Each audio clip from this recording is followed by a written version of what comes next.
Turn the microphone on. Good evening and welcome to Glasgow Rangers Nation Live with me, your host, Owen James, channel that brings you your team every single day. We're live here on Tuesday, the 26th of November, ahead of what is a huge week for the team, huge week for the manager. Just massive, isn't it? I mean, we've got we've got Nice even on Thursday, St Johnstone on Sunday. We'll look ahead to both those games, of course. You'll be able to catch the live watch along here on the channel on Thursday night, guys. So please obviously come and join us for that. We'll also hopefully be bringing you a live stream of the St Johnstone game as well. Although I don't have a workout Sunday, so you never know. Who knows? Dano, good evening, mate. How you doing? Janet there. Good evening to CJ. Good evening, Pablo. Litigation says, at this moment in time, I don't wish us success. It feels like a divorce, but we'll get over it again. Mate, tell me about it. I've had one of those. Cost me a lot of money. Thomas William Shanklin says, good evening from very cold Mount Vernon. Mate, it's cold here as well in the Midlands. Evening trips, evening Sharpie. Sharpie says, the league is gone. Need to concentrate on the cups now and go as far as we can in Europe. I mean, that's a really good point, Sharpie, especially the European situation. I mean, look, we've got to look at Europe now as what it really is now. It's about making cash. It's about making money for next season, isn't it? That's what Europe's about. It's about filling up the coffers, hopefully for, to allow the manager, whoever that manager may be next season, to bring in the players that he wants, to advance this team a little bit further. Hopefully that European money. Now, whilst obviously that European money is nowhere near what you get in the Champions League, it's still a substantial amount of money. You're still looking at 15 to 20 million pounds. 15 million, I think, minimum. 20 million, I think, if you go all the way to the final. But 15 million, that we can get out of this competition and take forward into next season to really sort of try and bolster the numbers a little bit, bolster the club. So that's definitely good. Good evening to Jim as well. Good evening, Jim. How you doing, buddy? Andrew says, say what you want about Beale, guys. I'd prefer him over Phil. Mate, that is like, I mean, Andrew, that is really like being voted the best looking guy in the Burns Award. It really genuinely is. It's not much of an achievement, is it, really? I don't know. It's pretty rotten. It's pretty rotten, isn't it? It's pretty rotten. It's just I don't know. It's like the evil of two lessons. It's like, giving it this analogy, it's like being out on a Saturday night and you kind of sat at the bar, and you look along the bar and you look at the blokes if you're a woman, or you look at the women if you're a bloke, and it's like, fucking hell, that is rough, man. You've got Swamp Donkey 1 and Swamp Donkey 2, and you've kind of got, is that it? Is that all we've got? Yeah, it is. It's not great, is it? It is just like, it's almost like kissing your sister. Disgusting. So not great, is it? I mean, let's face it. We haven't exactly been blessed, have we, with the last two managerial appointments? Gio got a bit of a tough blow of things. I know his football went a bit rank at the end, but the guy did get us to a Scottish Cup final and won it, and the guy got us to and he beat Celtic in the semi-final. And he got us to a Europa League final, didn't he? Yes, we did lose that Europa League final on a penalty kick. But look, I think that Europa League final had Alfie been fit, maybe goes a different way. You never know. GVB was sacked for less, a manager that took us to a Europa final. I mean, it's a good point, trying Scotsman.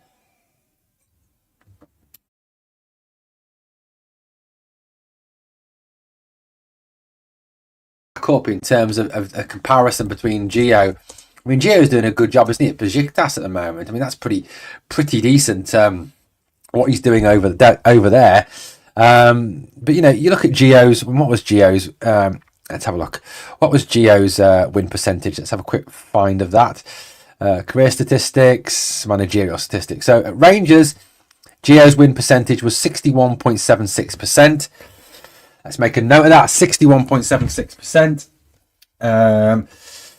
And Gio, I'm going to write these stats down, and we're going to have a little bit of a comparison before we get on to what we want to talk about tonight. And obviously, as well, what you want to talk about is important. We will talk about that as well. Let's have a quick look. So he played 68 games, or he managed 68 games. He won 42 of them. He drew 12, and he lost 14, which gives him a 61.76 win percentage. If we compare that to Philippe Clement, the current Rangers manager, who, like, I know over the last few games it's not been great, as it isn't. It's not brilliant, is it? It's not brilliant at all.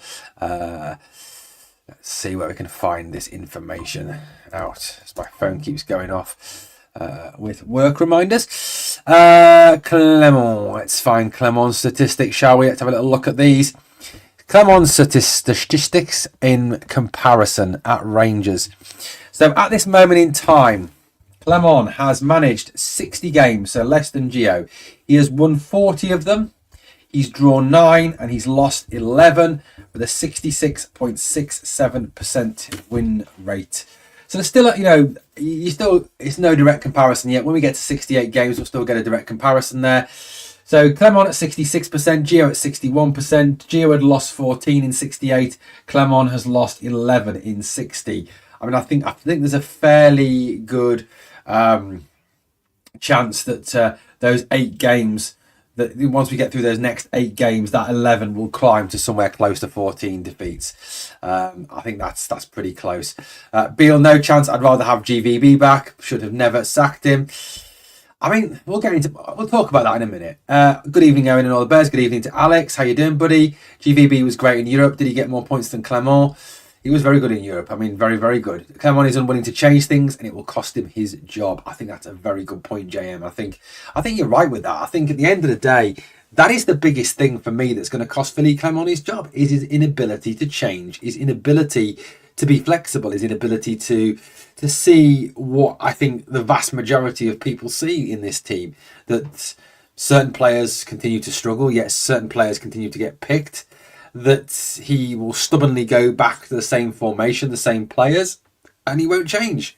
And, the problem is, there's a saying, isn't there? Adapt or die. And, if you don't adapt, if you don't grow, if you don't change, if you don't adapt to your conditions and adapt to your surroundings, you die.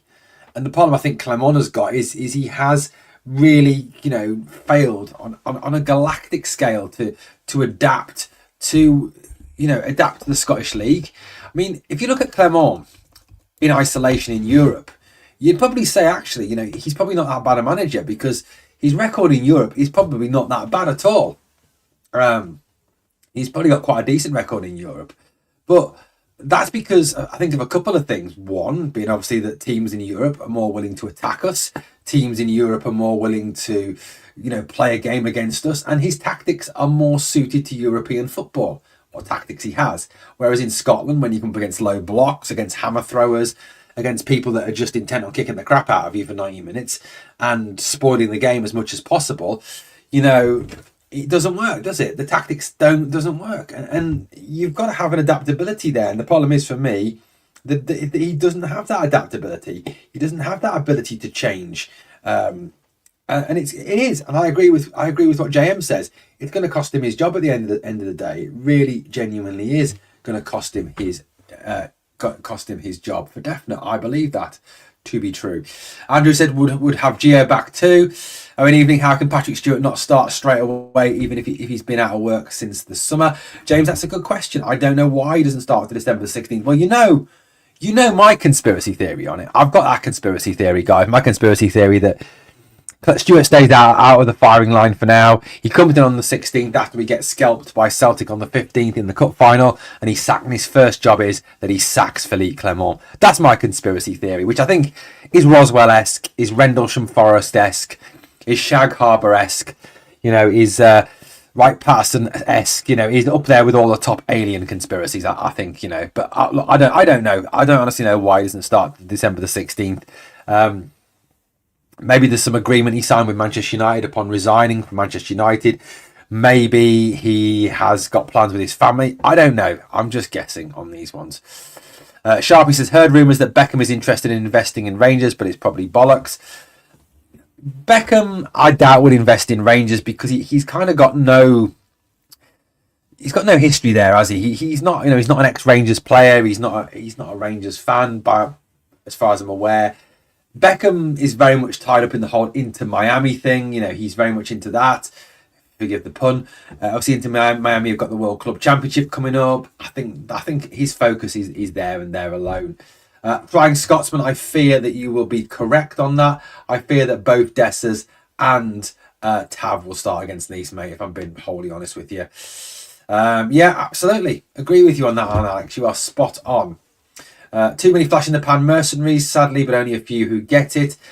I mean, I'll be honest with you, litigation. I agree with you. I agree with you on that one. I really genuinely do, because at the end of the day, there's not enough players that care. There's not enough players, and I said this on the video yesterday or this morning. I can't remember when I said it. That the issue we've got at the club is there's too many players that are just interested in collecting their paycheck, that genuinely couldn't give a shit about the team, give a shit about the fans, give a shit about anybody but themselves, and genuinely all they care about is getting their money. That's it. Patrick Stewart won't be involved in the AGM. That's a good point. The AGM's on the 5th of December. I mean, look, the AGM's an interesting one, isn't it? I mean, who will be there? It looks like obviously now that there'll be no chairman there either. We've got the statement yesterday from John Gilligan around the chairman thing, which was not that one, which was this one. The board continues in discussions with excellent candidates for the role of chairperson. Now, that's interesting for me that he uses the word chairperson. Now, that means either of two things, okay? It means either of two things. The first thing it means is that either it is still undecided and he's open to a man or a woman becoming chairperson of Rangers. That's point one. Or point two is that he's been bitten by the woke bug. That woke Britannia, as it should be known at the moment, has taken over him again, and he has gone woke on us. Maybe. I don't know. I mean, personally, fucking hate woke. And expect to make an announcement of the appointment in the coming weeks. That, to me, says that there will be no chairman in place for the AGM, which, it is a sad indictment of Rangers. Who will be at the AGM then? No CEO. So, no CEO at the AGM. No new chairman at the AGM. Well, that kind of says that it's going to be John Gilligan, probably. I doubt the Park family won't have the bollocks to turn up for that, because they know that Rangers fans, well, we know that real Rangers fans hate the Park family with a passion. So Douglas and Jabba the Hutt are not going to turn up for the press conference, for the AGM, sorry. So, you're probably looking at possibly Karim Varani, maybe, who's playing a role in the running of the club at the moment, the commercial director, maybe Beetham or someone else like that. I don't know who it'll be. Halstead, possibly, if he's in the country. I don't know. It's an interesting one, but I think what we do know about the AGM, guys, is that it will be very carefully stage managed. It will be very carefully controlled. That difficult questions won't be allowed to be asked. That the board will not be pressed, and even if they were, they would just play the card, well, things will change when the new chairman comes in. Things will change when the new CEO comes in. I'm only an interim. I can't make those decisions. Yada yada yada.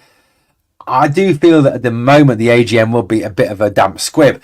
I mean, if Dave King turns up, it could get very interesting, because obviously Dave King has called for an EGM, which I think is needed at the moment. I think the club is in the wrong hands. I believe the people who run this football club don't have its best interest at heart, don't have the ability to run a football club, and genuinely are doing a god awful job of it. So I think it would be unfair, Thomas, to drop him into this AGM, given the whole situation as it is at the moment.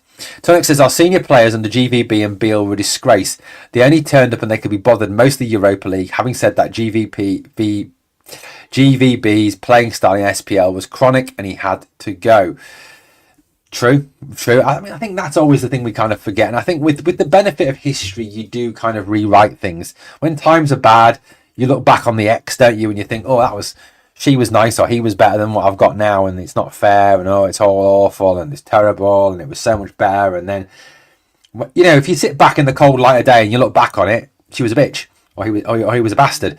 And at the end of the day, you did well to get out of it, didn't you? So I think with GVB there is a little bit of a rewrite on history there. I mean, I think there's a lot of factors that need to be taken into account with Van Bronckhorst. Yes, his football style in the SPL wasn't great, and his results weren't either. But On the other hand, he got us to a Europa League final. He won the Scottish Cup, beating Celtic in the semi.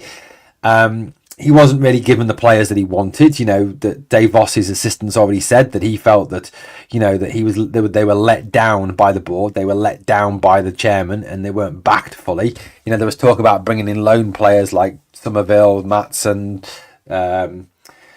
Simons, etc., like that. I mean, probably wouldn't have come, but you never know. So it's a difficult one. It's a difficult one, and it's with the benefit of hindsight. We look back, don't we, on things like this, and we kind of try and draw conclusions, but not always the right ones. Patrick Stewart will cling up Beale, cling up to his job. Lol. It was only Beckham. Rangers link will be Ferguson. True. Sorry, I'm late. I was watching Nostradamus documentary, but he did not mention us. Lol, mate. Graham, that'd be great, wouldn't it? If Nostradamus had predicted us, that'd be brilliant. Rumour is at the AGM, Hugh Jackman will announce. That'd be hilarious. Arsenal apparently are 2-0 up. Boo, hate Arsenal. Chairperson, it's political correctness. It's like they don't say man of the match anymore. It's player of the match. Mate, Sharpie, mate, you don't have to convince me. I absolutely detest this PC bullshit. This PC bullshit, this woke bullshit that we live in at the moment. It's absolute bullshit.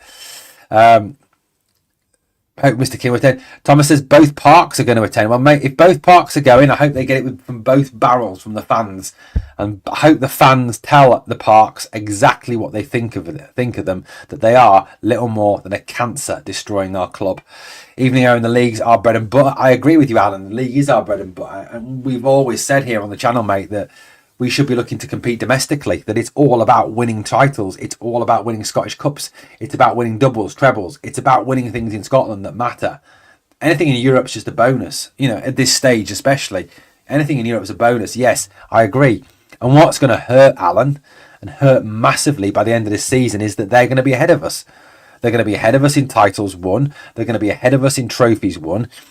And no longer will we be able to sing we are the most successful team in football, because they'll be the most successful team in football, whatever you think of that. So, and it hurts. It really hurts. And I think, you look at it and you blame Michael Beale to some degree. You blame Philippe Clement to a greater degree. You blame the likes of Tav and Dessers and Dowell and the players who've let us down. You blame the chairman. You blame the board. There's a lot of people to blame for the situation we're currently in. There really is a lot of people to blame. Wim Gucci says, I love Gattuso or big Gary McAllister. Interesting shouts. Gary McAllister, I think, has been a manager before and didn't do a fabulous job. So I think that's a wake up to woke. No thanks, chairperson. I hate woke, mate. I told you this. It's a pertinent question. Do any of them have the money to run a football club? I mean, are you talking about the present board members, Alex? I mean, if you're talking about the present board members, I'd say not. They haven't got the money to run a football club. Not in the modern day. The problem with the Rangers board, guys, is that there's too many people on this board who are what I would call 1970s owners. 1970s owners. I mean, have any of you ever watched the film The Damned United, right? The Damned United, okay, which is about Brian Clough going to Leeds United and taking charge of Leeds United. There's the start of that. There's his time at Derby County, and he's the guy who was the chairman at Derby County was a guy with Sam Longhurst was the chairman, and he ran a haulage company. And at that point in time, people who ran haulage companies, people who ran car showrooms, people who ran things like that could afford to run football clubs, because football wasn't the multi-million-pound business it is today. Football wasn't, the billion-pound business that it is today. It was a very much a community-based, fans could own their clubs, etc., etc. And if you had the odd 10 million knocking around, you were very, very rich and you could run a football club. Now the problem is that I think with our board, as you look at the board and you look at a lot, and I'm not saying all of them, there's a lot of members of that board, the Park family, for instance, John Bennett as well, who are 1970s rich. They'd be great to run Rangers in the 70s, but in the 2020s, they're not fit to run the club. They haven't got the finances to back the club. They really haven't. So we are suffering, I think, to some degree with that 1970s ownership. Apparently Finley Curtis scored a screamer. Surely we should see his talent brought forward. Andrew, I have been a huge advocate now since I found out a bit more of him. you know, how good he is. He should be playing, I agree. Paul says, I think this AGM is going to be a bloodbath. The fans are going to rip this board a new asshole. Shame we can't watch. I hope so, Paul. I really hope so. I really, really hope so. You know, but I think it will be very, very carefully stage managed. I really do. I think they will do everything they can to stage manage it, to control the questions that are asked, to control what is said. You know, like that question and answer session that turned into an absolute farce. I genuinely believe that they will do all they can to keep it under control and keep it under wraps. I don't think they'll let it go. I think they really will try. We've never, 2012. It was we haven't really. We've never really rebuilt back to our previous levels, have we? I said last season that our legacy would be lost this year, and if things carry on the way they are, it will take us years to claw it back. Alex, I think you're heading in the right direction with that point. I really do. I think that, you know, if this season goes as badly as we all think it's going to go, you know, we are going to be facing a situation, I think, where we are going to need to get rid of a lot of players, bring a lot of new players in, and it's going to take time to get there. But, you know, I stand by the fact that we need a rebuild. I stand by the fact that we need new players. I stand by the fact there's a lot of dead wood at this club that needs to be got rid of. I mean, for me, James Tavernier is top of the list. He's the one that must go first. Cyril Dessers is the second. Dowell third, maybe. There's a few there. You could look into that, who you'd say need to go at the end of this season.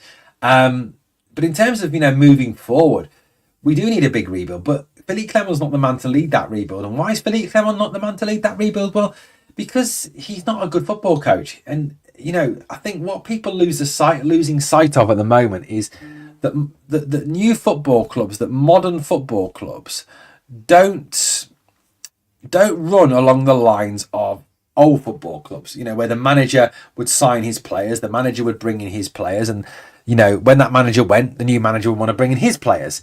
It doesn't work like that anymore now. You know, sporting directors have a big say in the types of players that are signed. You know, the manager has some input for certain because he's got to work with the players, but the majority of input comes from the football board, from the scouts, from the director of football. They buy the players.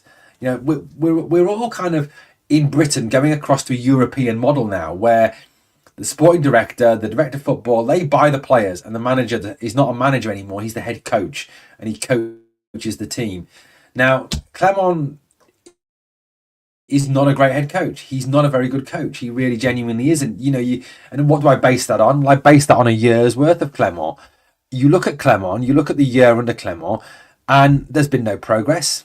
There's no style of play. There's no shape. There's no formation. There's no tactics. In fact, it looks worse than it did a year ago. It looks a lot worse. So you'd say that he's not a great head coach. And, you know, even if we were to sack him tomorrow, I think it makes absolutely no difference to the players. It makes absolutely no difference to the team, or to bringing in his own players, because it won't be him that brings in the players. It'll be Niels Koppen. It'll be the scouts.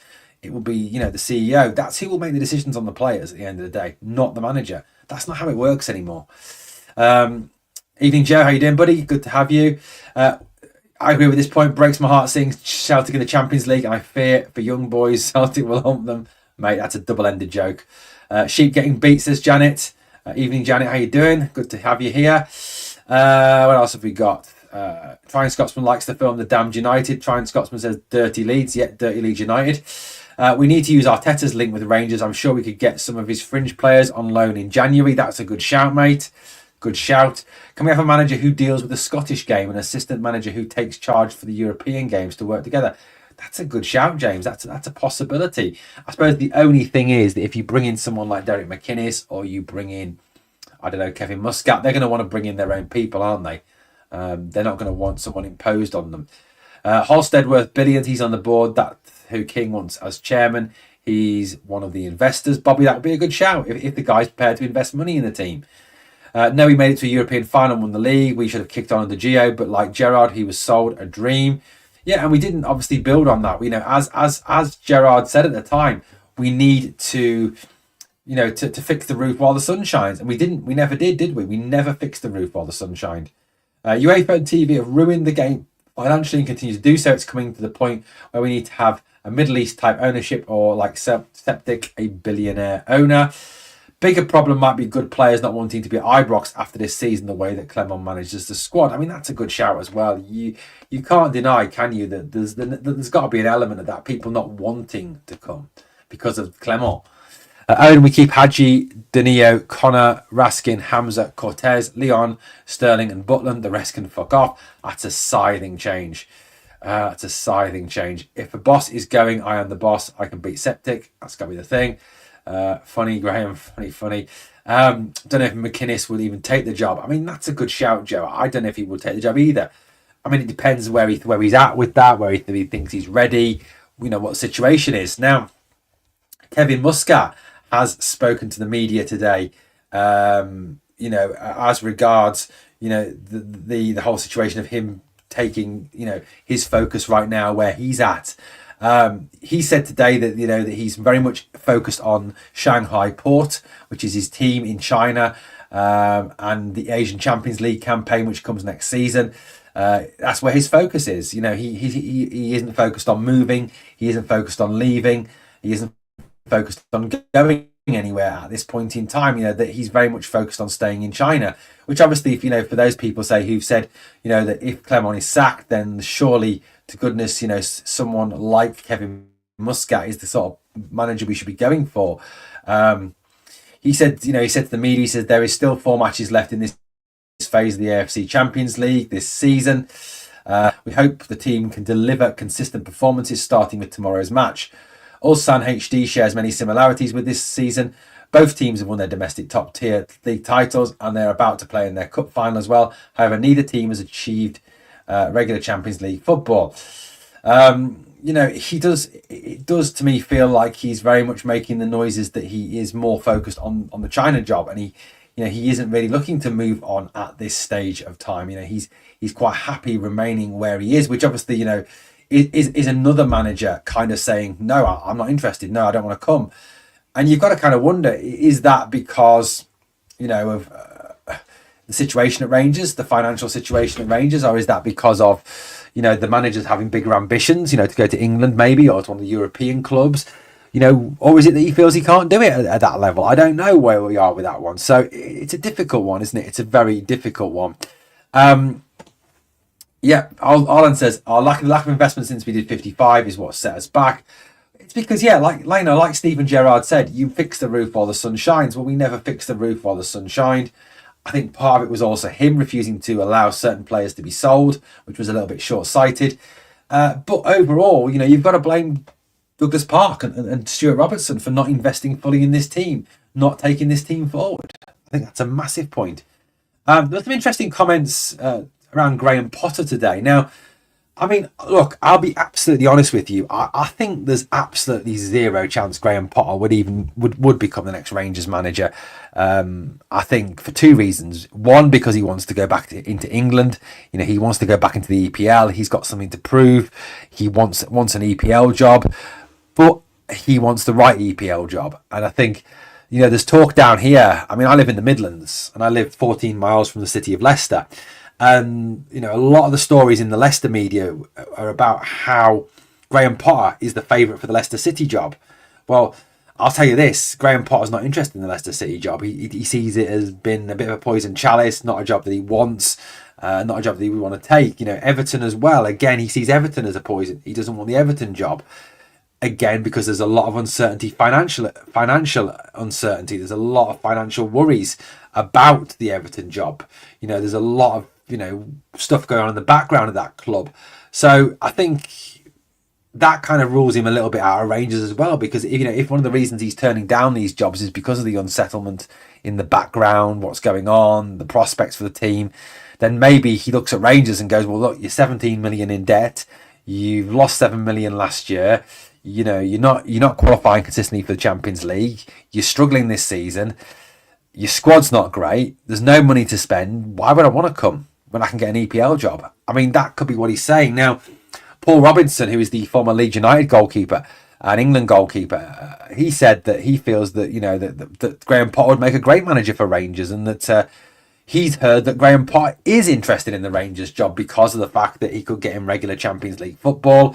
After he got to the last eight with Chelsea, then was unceremoniously sacked. Apparently, there's a determination from Potter to get back to the Champions League. Something you can virtually guarantee yourself of every single season, because of the fact that you're only competing against one team in this league. So I think, that's an attraction.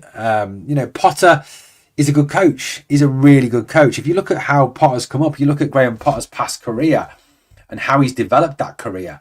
He's a guy with such a sound grounding in football. He really is. Like I said, his past managerial history, he's built up to this point in time. He hasn't, he's not one of these guys who's coming straight at the highest level. He started at Leeds Carnegie, which is a university, then went to Osterund, then came to Swansea City for a year. He then went to Brighton for 3 years, where he did well. And from the Brighton job, obviously, he was picked up by Chelsea. Now, look, he's got a good footballing CV. He certainly has got a very, very good footballing CV. And, you look at his managerial statistics. Chelsea, it's not great. Played 31, won 12, drawn 8, lost 11, 38% win ratio. But I'll be honest with you, Chelsea is an absolute basket case of a club. So much so that it makes Rangers look sensible. It really does make Rangers look very, very sensible. So, look, I think, there's elements there for that. But I'll be honest with you, I think the biggest thing that will stop Graham Potter coming to Rangers is money. And it's money on two fronts. Number one, we can't afford to pay him. Like I've said before, his salary at Brighton was 200 grand a week. His salary at Chelsea was 10.4 million a year. Now he's going to be looking for somewhere in between those two figures. I can't see Rangers paying that. So I think that kind of rules us out of the Graham Potter as next manager. I can't see that happening. I think that's a definite no for me. As much as I would love to see, don't get me wrong, I would love to see Graham Potter, have a go at Rangers. I think he's a very good coach. He's a very good manager. And it's what we need. We need a very good coach first and a very good manager second. That's what we need. And he is that. Janet says, Owen mentioned Billy Davis. What do you think? I think Billy Davis is finished, mate. I think, the days of Billy Davis managing at a high level are done and dusted now. He had that time at Derby when he got to the Premier League and he made an absolute pig's ear of it. I don't see that as a viable option, if I'm being honest with you. The guy's 60 now. His last managerial job was 2014, so it's 10 years since he's managed. I think that puts him very, very, very, very, very much out of the circulation. He was also interviewed for the Hearts job in 2017. That didn't get him a job, and since then he's been very, very, very, very, very quiet on the managerial front. So I don't really feel that he's a viable option as a manager. His managerial statistics across his career are not great. He's managed Motherwell, Preston North End, Derby and Forest.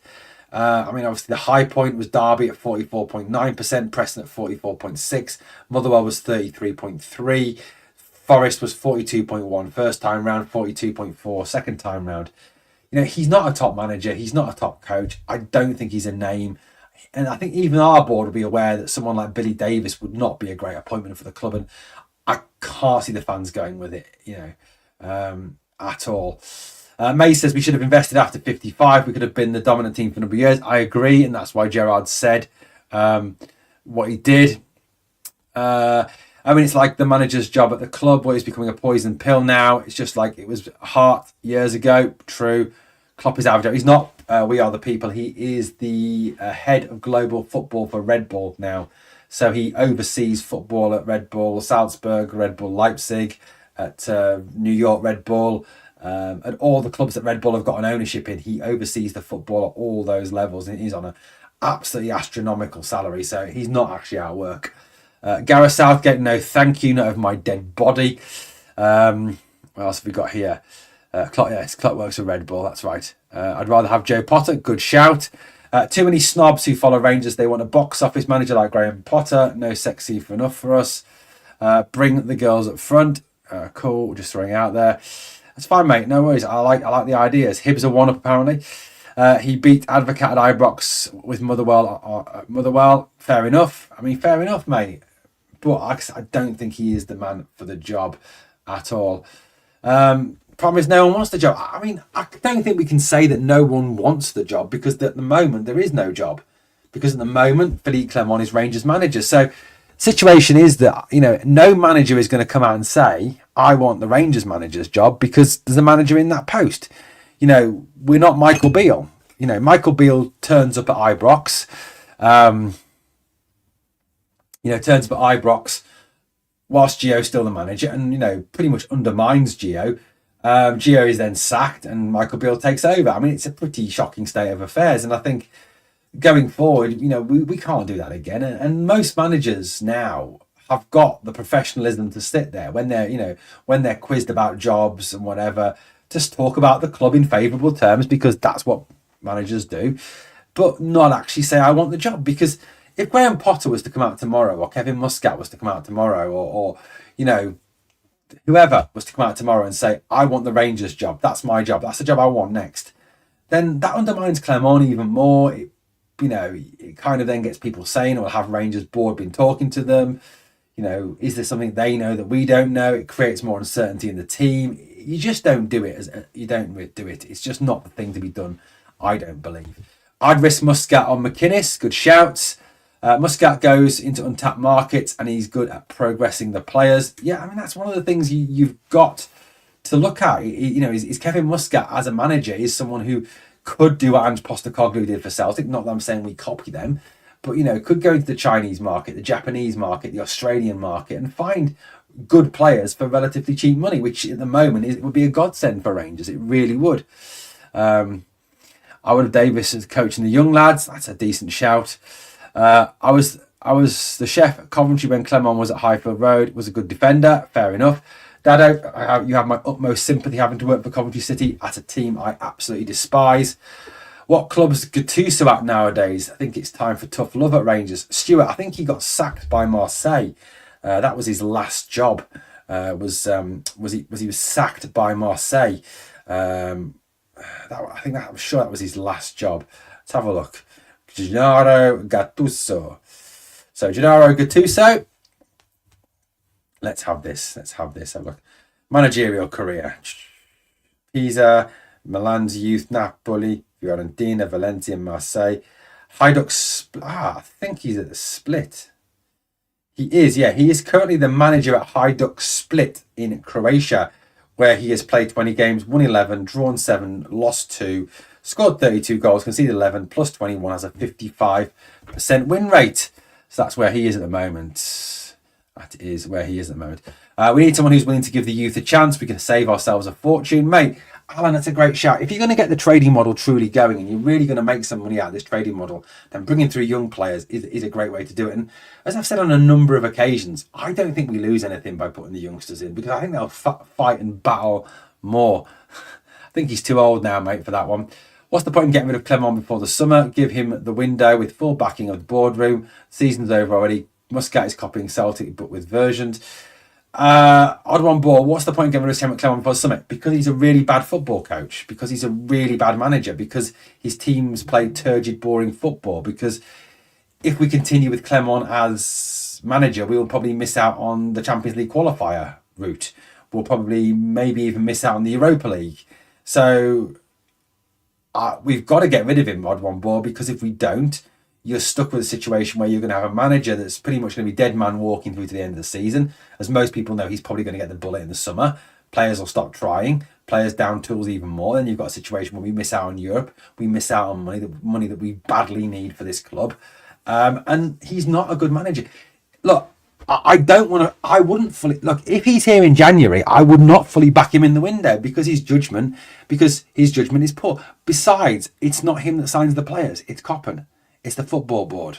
It isn't Clement that signs the players. We need to get away from that assertion. Clement does not sign the players.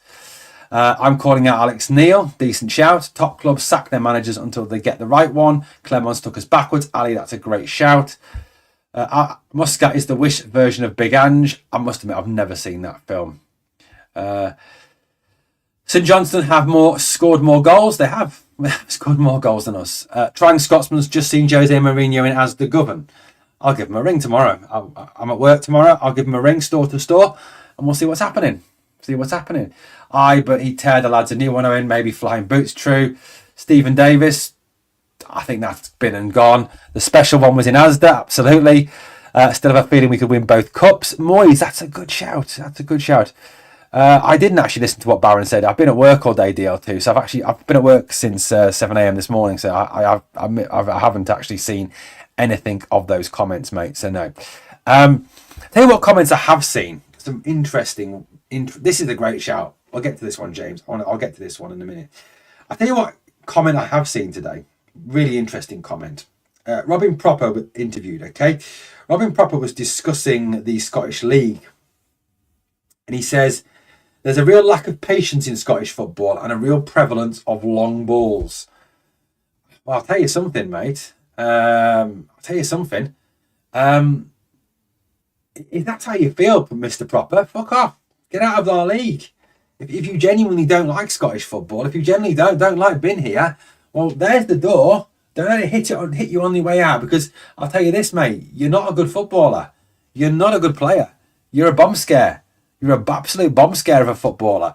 So you know what? I'll tell you this, mate. If you don't like Scottish football, you think there's not enough patience in it. You think the football's poor. There's the door. There's the door. Use it, because I'll tell you something. If you're coming out with comments like that, we don't want you here. We don't want you here. And yeah, Joe's right. It is a different style of football. It is. But British football is. If he went and played in the Premier League, he'd see the same lack of patience. He'd perhaps see less long balls. For definite. We need a reserve league again. The youngsters. Yeah, we do. We absolutely do. And this is a point that I've talked about before. That's really rude, mate.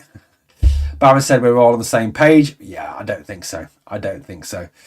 Clemon doesn't have a clue. Always starting with the Tav and Dessers. If I was on the pitch, I'd give everything, mate.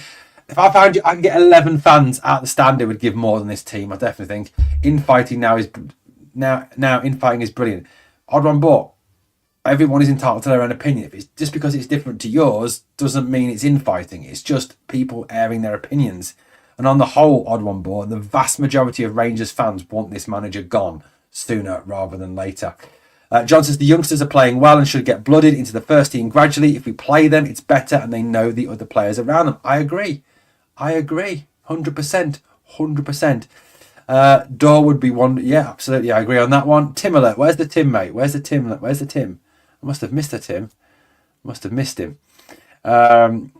You probably would be DL2, mate. It wouldn't take much. My mum would be a better striker than Dessers. What was I talking about? Yeah, reserve leagues. Yeah, I agree with that. I think that's a great shout. Look, I've said this all along. In countries where your football isn't perhaps the strongest, you look at if you look at the strongest leagues around Europe, you look at obviously the Bundesliga is a very strong league. The Spanish league is a strong league. The Italian league is a very strong league. The EPL is the strongest league in the world. So you look at those leagues and you see strength in those leagues, okay? You see strength in those leagues. And you look at other leagues around the world, like the Dutch league, the Belgian league, leagues that are not the strongest, that haven't got the strength in depth of players and teams across the entire league pyramid. I honestly think there is an argument for allowing B teams to play in the league structure, but only get as high as the championship. I think that would really work. I think that genuinely would, actually do not just Rangers a favour, but would actually do Scotland a favour. I really do. I think it would do Scotland a favour. I think, if you had perhaps a Rangers B team, a Celtic B team, a Hearts B team, an Aberdeen B team, all playing in the league structure, I think it would make the league stronger. It would give the teams coming up from the championship more of a game and more pressure on them, and it'd give them more of a preparedness to come up to the Premiership. And it would give those teams that want to a chance to strengthen and play some of their youngsters. Now, that would benefit the Scottish national team. If there was some rule as well about the B team, that it had to include 7, 8, under 21 players. It had to include, or under so many under 23s, whatever. So you couldn't just, shove it full of, your rejects, shove it full of, Liam Kelly, James Tavernier when he's not playing, Leon Balogun when he's not playing, Robin Propper when he's not playing, Ridvan when he's not playing, Hadji when he's not playing, Dowell, and so on, and Matondo. You had to have a separate B team squad. So you had to have the likes of Bailey Rice and Zach Lovelace and those players, Finley Curtis, those involved in that league, so they come up, they get a chance to actually play football. And I think that also benefits the Scottish national team because it gives them players to pick from. It gives the under-21s more players to pick from, and it gives the young players a competitive start. And it's not as big a jump then between the first team and the B team. And it benefits the Scottish national team because they've got more players to pick from. It benefits those clubs because they've got more chance to blood their youngsters to see if they're good enough to play at the highest level. I don't see why anyone in the SFA would be against it. Well, I do, because the SFA is run by Celtic, and Celtic like the league as it is. They like the league the way the league's run at the moment because they're successful. Turkeys don't vote for Christmas, do they? I think that is. But I would actually like to see. That system implemented in Scotland. I really do. DL2 says, worry for Thursday we might get pumped. Mate, it's a chance. It's a chance, but it'd be such a Rangers thing to do, to go and to win in Europe, or to get a draw at Nice, wouldn't it? Because, no one expected us to win in Betis last year. No one expected us to draw with an NPR this year. Nobody expected us to, go to Malmo and win. So I think, as daft as this might sound, DL2, I've actually got more hope for us playing in Europe than us playing in Scotland. I've got more hope of us actually being able to play and put on a performance and actually win a game in Europe than we have in Scotland, which is a sad indictment. It really is. All now mainly one club's leagues you'll bring up, apart from Spain. We have strength in depth on paper, but PC is not using it and rewarding players who aren't putting their weight. I agree with that, John. There's too many players. There's too many players that in that league, in that teammate, that don't have to play well to be included in the team. James Tavernier is the biggest example. James Tavernier is a charlatan. He is awful this year, yet he gets picked 90% of the time, and he'll probably start on Thursday. Which, when you consider how good Sterling's played at right back this season, it's just an outrage, an absolute outrage. I don't understand why you don't pick informed players and your best players. I get the need to rotate. I get the need that, you can't expect players to play 3 games in 7 days anymore because of the wear and the tear, the extra speed in the game, the physicality, and so on and so forth. But I don't get why you'd play a player who is so badly out of form. Trying Scotsman said the German league isn't strong. Bayern win it almost of the time. Yeah, but Borussia Dortmund got to the Champions League final. Trying Scotsman. Leipzig have got to semi-finals. Eintracht Frankfurt won the Europa League. I'd say it is a strong league for that state. Not because necessarily different. Bayer Leverkusen won the league last season. I'd say it is a strong league, if I'm being honest with you. We are in the right state. Yeah, I agree. The smaller in the league didn't want the reserve league. Yeah, I mean, that's probably it. Could be it that they don't want, obviously, Rangers, Celtic, Aberdeen, Hearts, the big teams, big teams, and the bigger teams getting an advantage. 100%.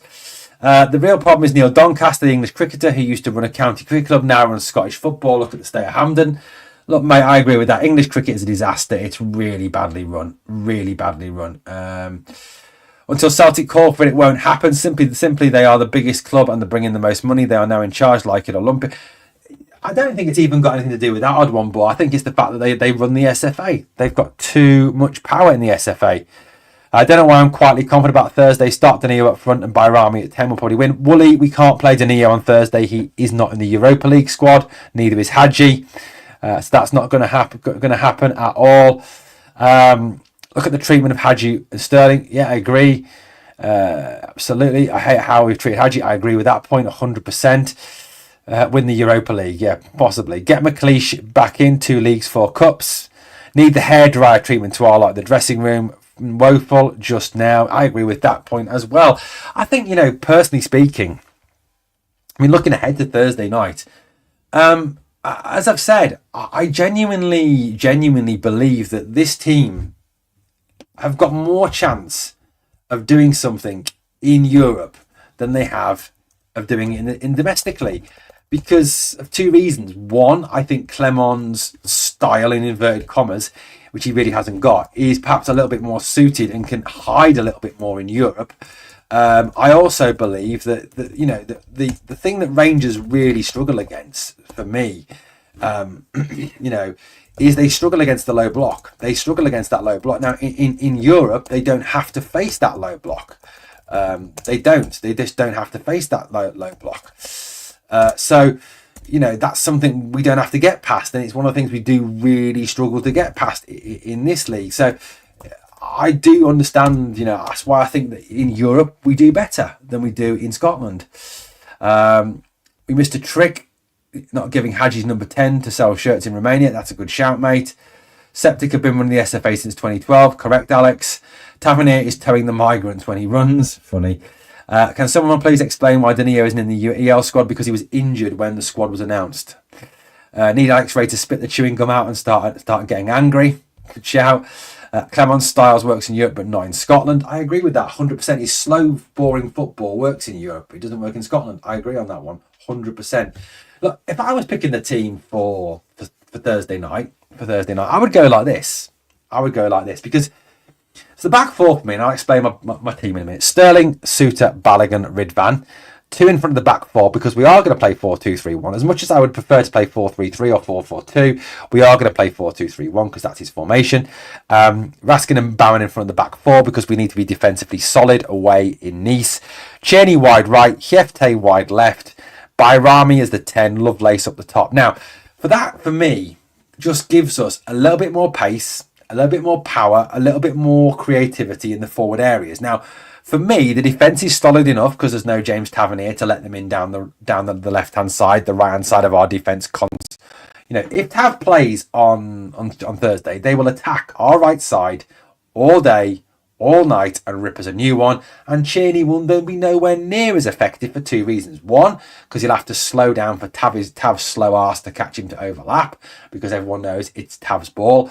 And he has to constantly cover back for Tav. Tav negatively impacts this team. That's a fact.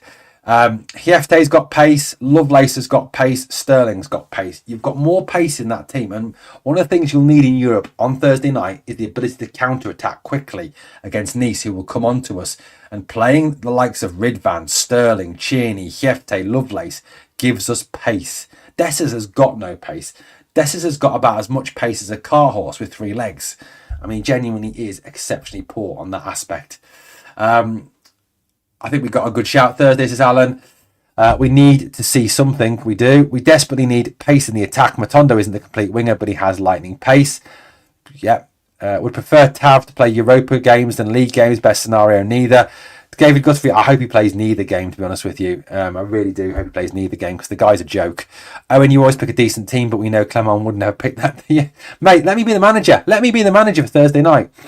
Let me be the manager for Thursday night. Well, he's injured, isn't he, at the moment, Dado? That's the situation. Let me be the manager for Thursday night. I'll sort us out. No problems at all. They won't dare mess me around. I'll fucking hair dry a lot of them. I really will. But I've got more hope about Thursday night than I have about Sunday. I mean, I can honestly see Rangers going to Nice, getting a draw or getting a win, and then I can see us losing to St Johnstone. I really could. We need to talk about Diamande. Rising star in Denmark comes here, looks lost at times. I think a lot with Diamande is twofold. One, he struggles with the difference in style of football, and two, I think Clement doesn't know how to use him. Clement doesn't know whether he's a 10, whether he's an 8, whether he's a 6, where to play him.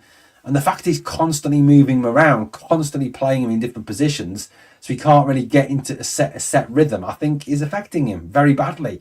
So I think Diamande is suffering from the two aspects. One, the adaptation to the Scottish game. And number two, the fact that Clement doesn't ever play him in a consistent position, doesn't ever use him in a consistent style, and really doesn't, at the end of the day,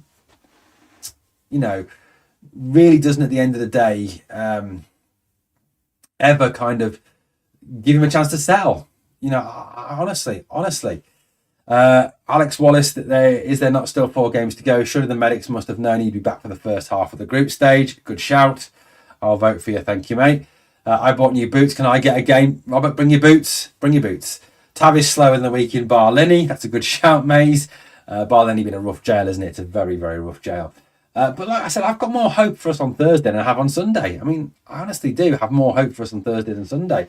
We'll obviously build up to the game a bit more fully, and we'll look at Nice with a bit more depth. We'll look at Rangers going forward. We'll look at how it's going to go. I mean, you look at the fixtures going forward between now and Christmas, and it's intense for Rangers between now and Christmas. It really, really is. Should we sing the song? The Hibs are falling apart again. Dado says, can you get Lana Wolf on the pod? Mate, I asked her and I got absolute dog's abuse for it off a couple of other podcasts gave me absolute dog's abuse for asking her. And I'm fed up of getting dog's abuse. I really am fed up of getting dog's abuse at the moment, including from one of my moderators. One of my moderators actually was really quite rude and quite pathetic, actually, in what he said on one of the comments on the last video, and what he effectively called me. And I'm actually quite upset with him for that remark that he made. He knows who he is. And if he carries on like that, I'll take his moderator place off him. Gives her number. Does she? Robert Mayer on holiday. She's a nice lass. Bet she's a nice lass. Stuart, not you, mate. Not you. But I don't want to name names. Okay, Nice. So it's Nice on Thursday. It's then St Johnstone on Sunday. It's then Kilmarnock in the league on Wednesday. Ross County on the Sunday. Tottenham on the 12th. And then Celtic on the 15th. So, this is a really intense period of games. It really is. I mean, you look at it on paper and it's tough. And it's probably tougher than it probably should be. Probably tougher than it should be. I mean, Nice away is tough, don't get me wrong. St Johnstone away, look, as bad as we're playing and as awful as we genuinely are, that's a game we under no circumstances should be losing. It's a game we should be winning, 100% winning. Killy at home, again, is a game we should be winning. But maybe Derek McInnes comes and he wants to prove that he's the right man to be manager of Rangers. Set his team up to get something at Ibrox, you never know. Ross County away, I mean, look, 99.9% of the time you're going to say we beat Ross County because it's Ross County. But last year we lost there. First time ever. With arguably a stronger team. So, look, I mean, there's no guarantees there. Tottenham at home, I think we're going to get I think we'll get our arses handed to us by Tottenham. I really do. Tottenham have just beat Man City 4-0. They've got some very good footballers. Young Sun Min obviously been the top amongst them. James Maddison, another quality player. I think Tottenham will absolutely hand us our arse. I really do. And given Angie's record against us, I think they definitely will hand us our arse. Celtic in the cup final, I've got absolutely no aspirations for. Genuinely no aspirations for. I genuinely think we'll lose that game. Genuinely do. I honestly think there's no hope of winning that game at all. Absolutely no hope.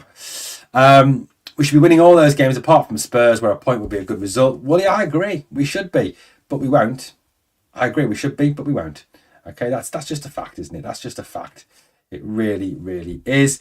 Alex Wallace, 6-0. Yeah, absolutely, 100%. 3-5-2 against Spurs. That'd be a good setup, mate. 2-0 Man City. And Man City are finally winning, Alex. For the first time in 5 games. Right, guys, that is it for tonight. Thank you for joining me. We've done about an hour. So thank you for joining me. Guys, can you all do me a massive, massive favour? After this podcast finished, can you all go over to watch Rangers Journal Q&A? It's just started over on their YouTube channel, so please head over to watch Rangers Journal, please, on YouTube. Guys, thank you for watching Glasgow Rangers Nation, guys. As always, it's been a pleasure speaking to you tonight. Get that one out. Thanks for watching. Please remember to smash the like, share, comment, all that great stuff, all that helps the channel grow. Thanks for watching. Please remember, we're one Rangers family. We are the people.